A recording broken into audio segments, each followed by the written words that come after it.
219 News Now is brought to you by the South Shore Line and by Strachan Van Til, making lives easier for 95 years. I'm Andrew Garcia, and this is your 219 News Now. A Homewood man died in a vehicle crash Saturday night on I-80, according to a release from the Lake County Coroner's Office. Richard Schilling was identified as the person who died in the crash. He died from blunt force injuries, the release shows. Indiana State Police Sergeant Glenn Feifeld said Schilling's vehicle was the only car involved. He struck a wall and his car veered into a ditch. A witness found Schilling unresponsive and called 911. A trooper then arrived and attempted CPR before medics took him to the hospital.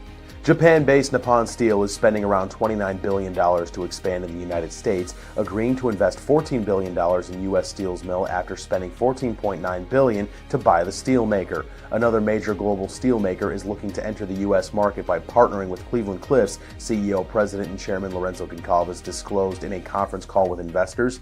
Cleveland Cliffs is not yet disclosing details of the transaction and what it will mean, such as whether it will affect its Northwest Indiana mills. Cleveland Cliffs has operations in East Chicago, Burns Harbor, Gary, and New Carlisle.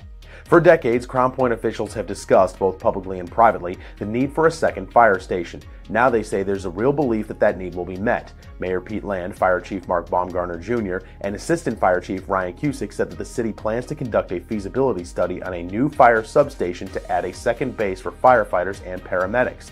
It's a matter not of if, they said, but of when, and more pressingly, of where. The city's original fire station was built at what is now the mayor's office in 1873. The fire and police station have sat in their current locations on Northeast Street since January of 1991. And in sports, Hobart takes on New Prairie to begin sectional play. Here's a look at the action from Friday night's playoff game.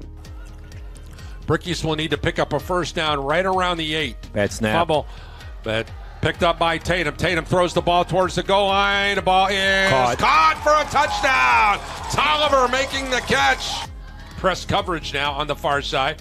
Here is Tatum calling his own number. He's got a big hole. 15, 10, 5, and Tatum goes into the end zone for the Bricky touchdown. Here at the 11:20 mark, leading 14-7 here in quarter number 2. Man in motion coming to the near side. They'll hand it off on the end around. And some room to run. And all the way down to the pylon is going to be a score for Subchinski. The Hobart Brickies are going to advance to round 2 with a convincing win over New Prairie tonight by the score of 50-14. The Brickies move on to the sectional semifinal, where they will take on Kankakee Valley for a spot in the final next week. To read up on more local news and headlines, visit JEDtv.com and NWI.com. I'm Andrew Garcia, and this has been your 219 News Now.